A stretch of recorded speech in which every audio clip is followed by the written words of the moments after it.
Breaking news చూస్తున్నాం. ఒక గండం తప్పింది అనుకుంటే మరో గండం పొంచి ఉంది.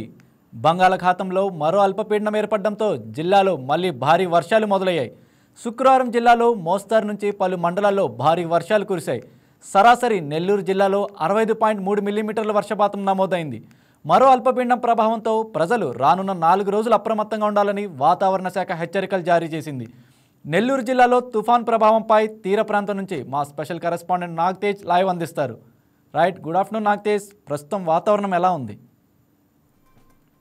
రాజ్ కుమార్, ఏదైతే ఒక గండం ముగిసింది అనుకునే లోపే మరొక గండం పొంచి ఉంది. ఏదైతే ఇప్పటికే ఆగ్నేయ బంగాళాఖాతంలో ఏర్పడినటువంటి అల్పపీడనం తీవ్ర వాయుగుండంగా మారి తుఫానుగా మారబోతుందంటూ వాతావరణ శాఖ హెచ్చరికలు జారీ చేస్తుంది.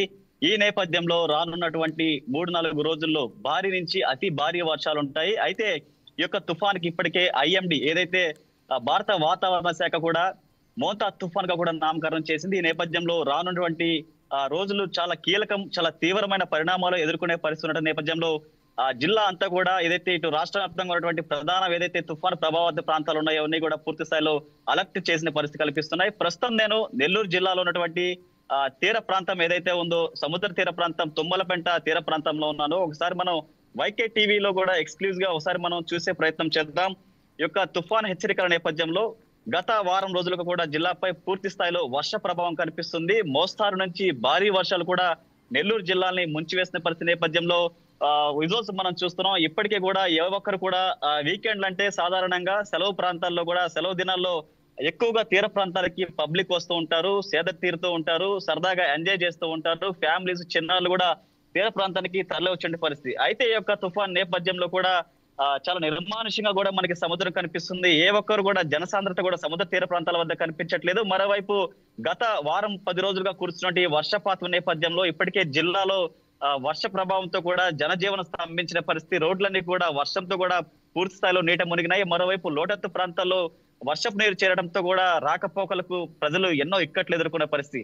అయితే ఒక తీర ప్రాంతంలో ప్రస్తుతం నేను వచ్చినప్పటి ఇక్కడ మత్స్యకారులతో మాట్లాడే ప్రయత్నం చేశాను. మత్స్యకారులు కూడా పలకరించే ప్రయత్నం చేశాను. ఈ యొక్క తుఫాన్ హెచ్చరిక నేపథ్యంలో కూడా గత వారం రోజుల నుంచి ఏ ఒక్కరు కూడా వేటకి వెళ్ళట్లేదు. వేటకి వెళ్లిన వారిని కూడా తిరిగి తమ గమ్యస్థానాలకు చేర్చేందుకు ఇక్కడ మత్స్యకారులు అధికారుల సాయం కోరిన పరిస్థితులు కూడా చూశాను.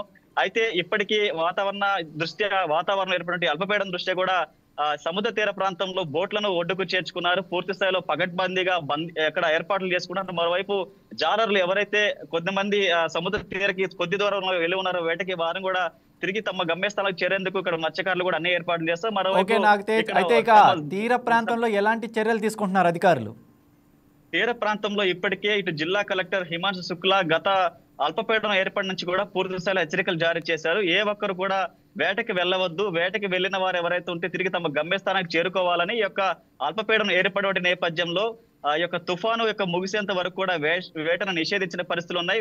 సాధారణంగా సెలవు రోజులు కావచ్చు, పండుగ దినాల్లో కూడా పబ్లిక్ ఎక్కువగా సముద్ర తీర ప్రాంతాలకు చేరుకుంటారు. ఈ నేపథ్యంలో పూర్తి స్థాయిలో మెరైన్ కావచ్చు, మరోవైపు పోలీస్ శాఖ కూడా తీర ప్రాంతాల మధ్య గస్తీ కాస్తుంది. ఏ ఒక్కరు కూడా సముద్ర తీరానికి వెళ్ళవద్దంటూ కూడా వాళ్ళు సూచించిన పరిస్థితులు కనిపిస్తున్నాయి. మరోవైపు యొక్క తుఫాన్ హెచ్చరిక నేపథ్యంలో సురక్షిత ప్రాంతాలకు తరలించేందుకు జిల్లా కలెక్టర్ ఇప్పటికే ఆదేశాలు జారీ చేశారు. రెవెన్యూ, మెరైన్, మరోవైపు పోలీసు, అదేవిధంగా యొక్క ఎన్డీఆర్ఎఫ్ బృందాలను కూడా సిద్ధం చేశారు. ముప్పు ప్రాంతాలు కావచ్చు, తుఫాను ప్రభావిత ప్రాంతాలు ఎవరైతే ఉన్నారో వారందరికీ పౌర సరఫరాలకు సంబంధించినటువంటి బియ్యం, అదేవిధంగా పప్పు దినుసులు కూడా అందించే దిశగా కూడా ముందుకు వెళ్లాలంటూ ఇప్పటికే జిల్లా కలెక్టర్ ఆదేశాలు జారీ చేశారు. నేపథ్యంలో జిల్లా అధికారం అంతా కూడా పూర్తి స్థాయిలో అప్రమత్తమైంది. వీడియో కాన్ఫరెన్స్ ద్వారా ప్రతి ఒక్క తీర ప్రాంత ప్రజలను అలర్ట్ చేశారు. మరోవైపు తీర ప్రాంతాల్లో ఉన్నటువంటి మత్స్యకారులందరూ కూడా యొక్క అధికారుల ఆదేశాలు కూడా అనుగుణంగా ముందుకు వెళ్ళాలి. మత్స్యకారులకు జీవనోపాధి కోసం ఇంకేమైనా ప్రత్యామ్నాయ అవకాశాలు ఇచ్చారా అధికారులు? వేటకు వెళ్ళదని కూడా వేటకి వెళ్ళదనేది గత 10 రోజుల నుంచి కూడా చెప్తున్నా ఉన్నారు. బంగాళాఖాతంలో ఏర్పడిన అల్పపీడనం చాలా బలహీన పడింది మొదటి వరకు, కానీ ఇది మరలా తిరిగి వాయుగుండంగా మరి తీవ్ర తుఫాను దారి తీసే నేపథ్యంలో ఎవరైతే ఇప్పటికి మత్స్యకారులు వెళ్ళున్నారో వారందరూ కూడా పూర్తి స్థాయిలో తమ గమ్యస్థానాలకి చేర్చారని తెలుస్తుంది. మరోవైపు ఇంకెవరైనా కొద్దిపాటి దూరంలో సముద్ర వేటకి వెళ్ళుంటే వారిని పూర్తి స్థాయిలో తమ గమ్యస్థానాలు చేర్చేందుకు పూర్తి స్థాయిలో అధికారులు నిమగ్నమయ్యారని చెప్పుకోవచ్చు.